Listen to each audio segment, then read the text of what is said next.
Баршаңызға сәлем, менің каналыма қош келдіңіздер. Бүгін сіздерге осындай күшті болып шығатын, ешқандай таразысыз, миксерсіз және жұмыртқасыз жасалатын осындай әп-әдемі, оп-оңай пирогтың рецептімен бөлісетін боламын. Міне қараңыздар, қандай жұп-жұмсақ, дәмі де керемет болып шығады. Міндетті түрде видеоны соңына дейін қараңыздар. Ыдысымызға 1 стакан манканы саламыз. Содан соң 1 стакан шекерімізді саламыз. Екеуін кішкене араластырып аламыз, осылай венчикпен біркелкі болғанша. Оның үстінен 2 стакан айранымызды құйып аламыз.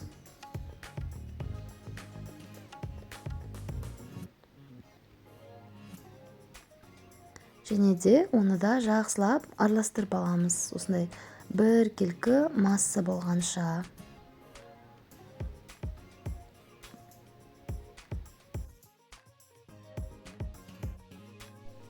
Оның үстінен жарты стакан сұйық майымызды құйып аламыз. Және де оны да араластырып аламыз.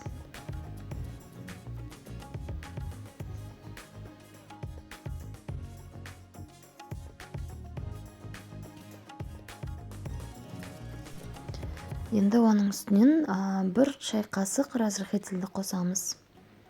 Оны да араластырамыз.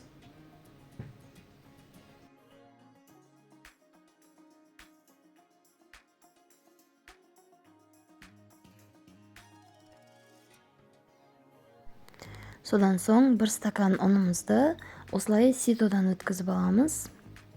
Електен өткізіп саламыз.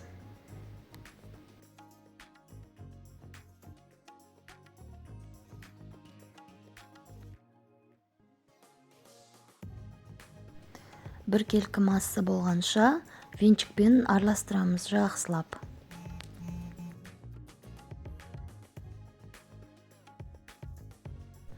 Енді екінші ыдысты аламыз да осы массамызды екіге бөліп аламыз.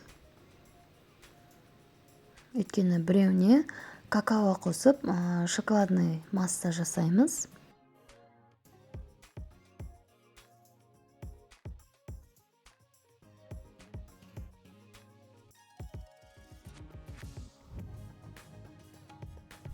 Енді ақ массамызға 3 шай қасық ұн қосып аламыз.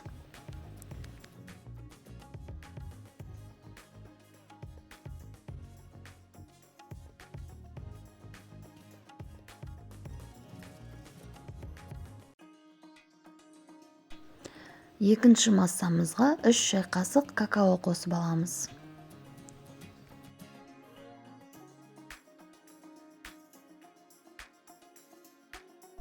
Енді осы екеуінде жақсылап венчикпен араластырып аламыз.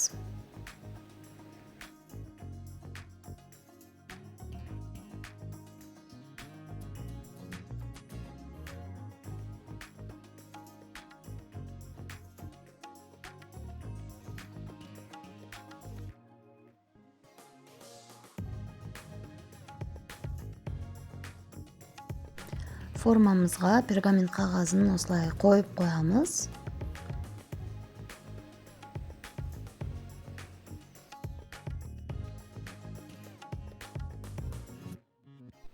Енді қараңыздар, осы жерде өз қалаларыңыз бойынша, өз фантазияларыңыз бойынша осы ақ және қара массаны формаға орналастырып шығамыз.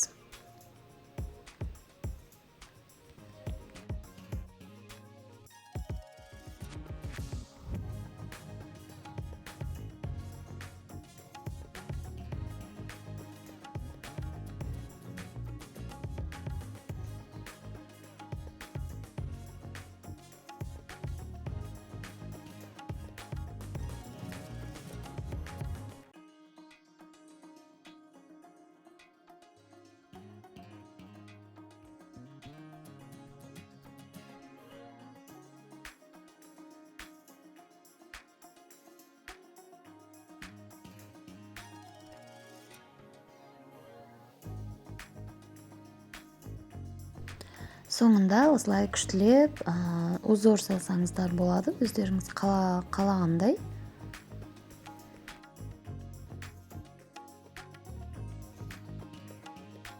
Енді осы массамызды қызып тұрған пеште 180 градусқа 30-35 минутқа салып аламыз. Міне біздің пирогымыз пісті, және бөлме температурасында суытамыз. Піскенін осылай шпажка арқылы тексереміз. Бөлме температурасында суыған соң ғана барып, формадан шешуге болады.